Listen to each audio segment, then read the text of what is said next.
As you all know, that the press always shines a really bright spotlight on women in tech like Marissa Mayer and Sheryl Sandberg, and that's really great for women to have a role model, but the overall numbers are really terrible. 25% overall women in tech. Twitter has 10%, 30% Google, 30% Apple. They're not in the tech ranks and not in the boardroom.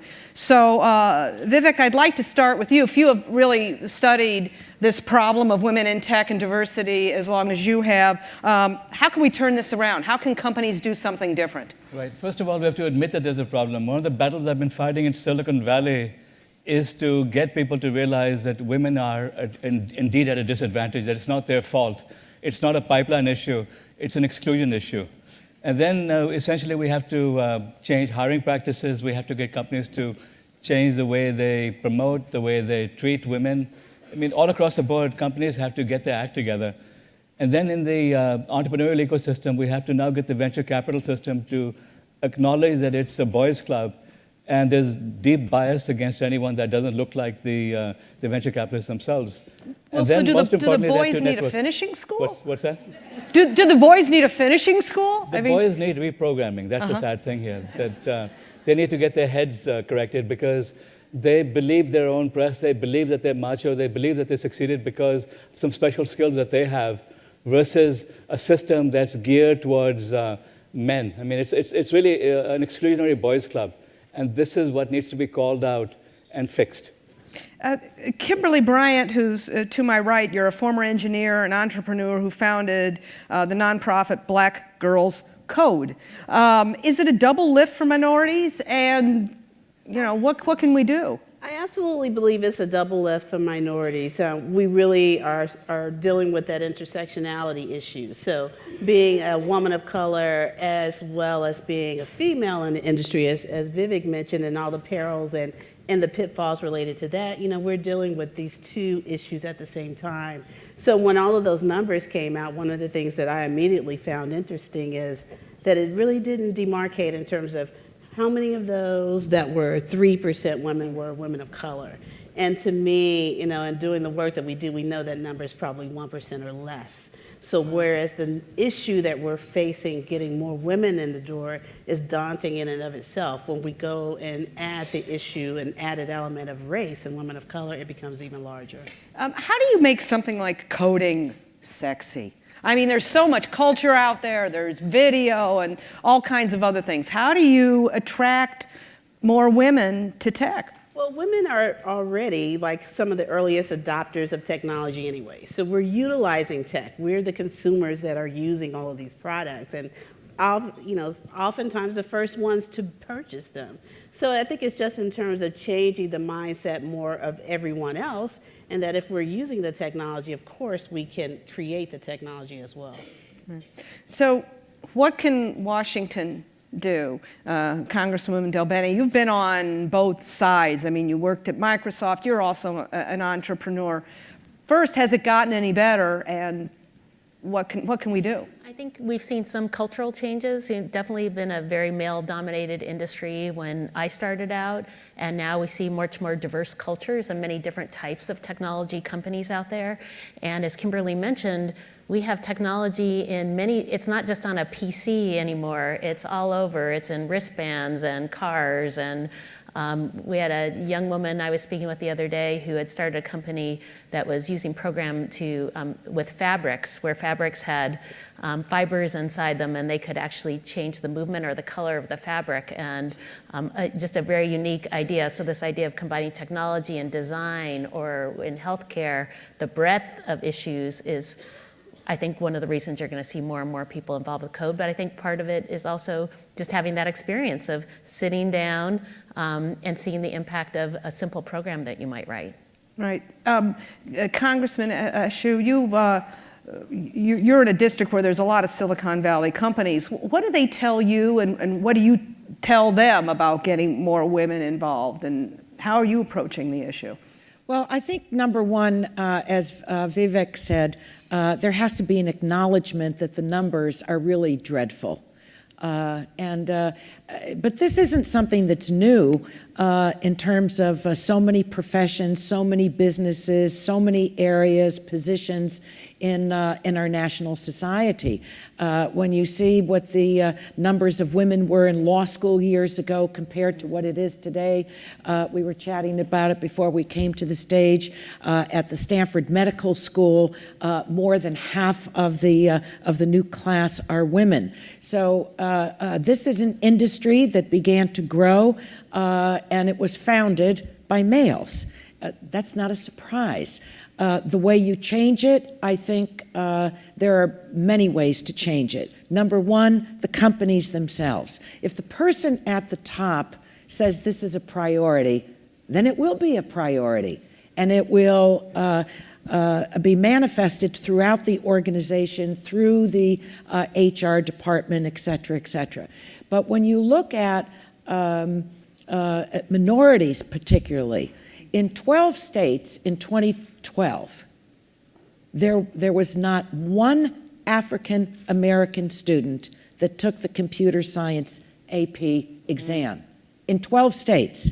And for Latinas, it was 8 states.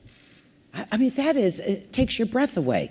So it's not only the learning early on that this is absolutely more than possible, that this is your future, but all the way up through the ranks of the organizations. And I do think that follow the money. Wherever there's venture capital or money, if there are women in those fields, they will take their place on boards of companies.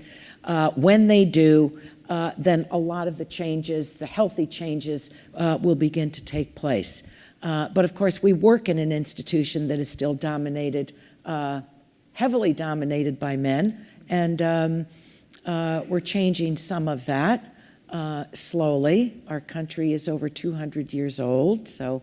But I think that it's an industry that can make rapid change, just as it has technologically, as it can to adapt to a society that is diverse, because diversity is very, very good business. Congresswoman Lofgren, what do you think? Will it change fast, do you think? I mean, you also have some tech companies in your district. Anna and I have adjacent districts, yeah. And the opportunities for women and ethnic minorities are not what it should be, as we've all discussed. I think there are many issues related to that. The solutions are also varied, but one thing that I think is very positive is the releasing of data by these companies, because these companies are data-driven. And when you come forth with what's really going on, then you've got to have metrics on how to improve. And when you take a look at how new companies are formed, it's different ways, but a lot of times companies are formed by recent graduates, which goes to the issue of who's actually in the pipeline, how do we change that? You can't just walk in never having taken a math course to Stanford and end up with a computer science degree. That's very tough to do. So we need to start younger. A lot of companies are formed by people who are spectacular in an existing company, and then they go out and start something. Well, if you don't have a welcoming opportunity for women and minorities to be successful in big companies, you're also cutting that off. And as Anna has said, the venture capital world is not a welcoming environment for women and ethnic minorities. I think sunshine is a big part of the solution. What's happening in the Valley now in terms of opportunity is not defensible. And I think that people who are on the top of the heap are kind of embarrassed by the situation. They should be embarrassed. And we're all part of the solution, but first it's come clean, and then let's have some joint strategies. Is there anything that Washington can do from a legislative or, what can you guys do? You're in a position of influence. Well, STEM education is absolutely essential. Science, technology, engineering, and math. Right. And the statistics show that the earlier this is taught, the more attractive it is to girls.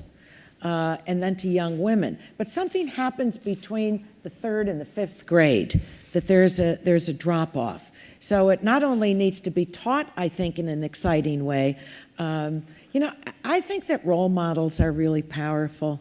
I know, I mean, when we go into classrooms, you know, I notice how the young girls, this is second, third grade, even first grade, will come around and they'll say, I want to be like you. Right. And I don't remember a me when I was their age. So if it's either my presence or Susan's or Zoe's or anyone else's, that's very, very powerful. But I think the Congress needs to make good on STEM education, that this is a very high priority for our country because, again, diversity is very good business, and this is something that is going to benefit not only individuals, but our national economy in leaps and bounds.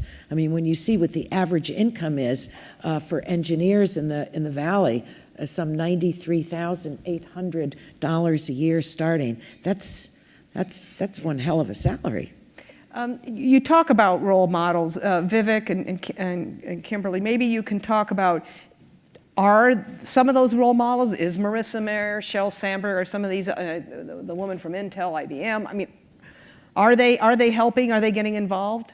Absolutely. I think when we look at some of the work that Marissa Mayer has done, both before she's left and went to Yahoo, and when she was at Google before, and also what Sheryl Sandberg is doing with the whole Lean In movement, that speaks a lot into really stepping out and showing women the pathway to creating change in the industry. But I think we've had a lot of role models in the past. So this is Computer Science Education Week, and this week was also the birthday of Grace Hopper is tomorrow, and Ada Lovelace's birthday is this week, and both of these were women who were pioneers in the computer science industry, which are often their stories are not told. And I think if we really get back to looking at some of the early innovators in technology who were actually women, then we can actually show girls that this is an area that and space that they can belong in, they can make change and a difference. And I think that's what our task is to do, is to show them that we've already been in the industry and start pushing them to become the leaders in it. So Vivek, give us an example of something that's worked. You know, first, before I do that, I want to turn the tables on to you. One of the things that would make a difference is if the press put successful women on the pedestal. Right now, if you look at the tech blogs, if you look at the media, it's always these boys who do stupid things who get all the hype. Would you give them a call and tell them to give me a buzz? Absolutely. Happy to help out. But let's give equal coverage to the women who achieve amazing successes. There are amazing women out there. Yeah. Let's give them that coverage. Number two, as far as what can Washington do, why not require the venture capital funds to publish data on their investments? They're taking public money, they're taking pension funds, they're taking it from schools, from all over the place, they're taking public money and then giving themselves big fat fees for managing that money. Why not require them to disclose data on the diversity of the companies they're investing in? Just disclose the data. Let's shame them publicly, and let's go back to the pension funds and ask them, why are they giving money to these sexists? Right. That's what we should be doing. Right. So any other advice, companies that you think are doing something that's... Well, I was going to say, I ran a startup company as a CEO, and our chief technology officer was a woman, and we got many resumes from women out there because they wanted to know that they had opportunity in their jobs, and we're excited about working in a company that was led by women. So it does make a difference, and I think role models are very, very important, but we need to make sure there are more. And access to capital as a startup entrepreneur is also very, very important, and making sure those networks are there so you have that availability is important, as Vivek. Yeah, also, I mean, the pipeline is important. We've actually had, as I think Anna said, a decline in the number of women studying computer science. So part of the answer to that is money for schools. I don't fool myself that the incoming Congress is about to, provide a lot more public money for kids to go to college. But Microsoft had a terrific proposal a couple of years ago, which was to do a hefty, and I mean big-time fee on any visa petition, whether it be permanent or temporary, and take that money and make it available for STEM education. And we put together a plan that enhanced education in historically black colleges and Latino serving institutions to give huge, full-bore scholarships to people who want to study in STEM. And I'll tell you, if you let girls and minority students know that they're going to make 78% more in tech and they can get a free ride for the tuition, you're going to see a big change in what happens. I would also add really quickly that there are companies that are really pushing forward in this area. Google, of course, is one of those companies, and they have a Made with Code initiative that's really looking to get girls very early excited about computer science and coding, and that's definitely a model. And I also think investing in companies like organizations like Black Girls Code and Girls Who Code and Technovation Challenge that are really on the forefront of getting girls involved in technology and showing them what they can do. So seeing more innovation as well as investment in those companies and nonprofit organizations that are doing the work on the ground. Congresswoman. I can't help but think of what Warren Buffett began, the Giving Pledge, and that's relative to philanthropy. And there are many that have now signed the Giving Pledge. If, in fact, companies did something that's parallel to that relative to the opportunities that Congresswoman Lofgren just described, I think that the floodgates would open because it makes it possible. If it's such a hurdle for minorities, for girls, for young women, then you know what? They're not going to be able to turn the knob of the door because the door is locked, it's closed. Federal policy for student loans should be at 0% interest. At 0% interest. Federal government doesn't need to make money off of those loans. So I think that there are very effective ways, both publicly and privately, to open the doors. And boy, would America get into high gear. Next year we'll have an entirely different panel and we'll be able to talk about the successes. Unfortunately, we're out of time, but I want to thank everybody for a great speed panel. So, Thank you. Up next.